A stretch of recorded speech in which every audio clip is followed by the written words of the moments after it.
Today, President Trump met face-to-face with the people he counts on in a crisis. We're very strong with respect to FEMA.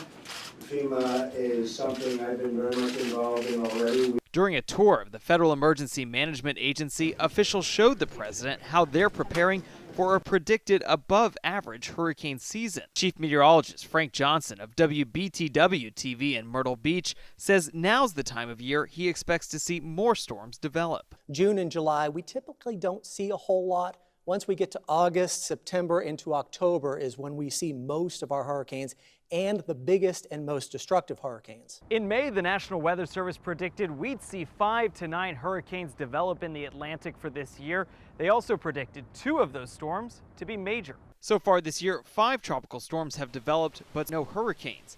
But Johnson tells us the numbers don't tell the whole story.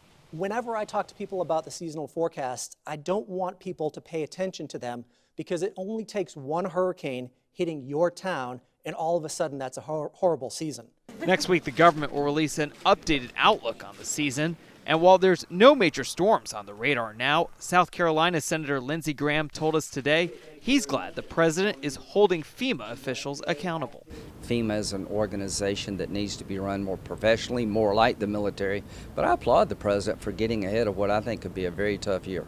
In Washington, I'm Mark Meredith.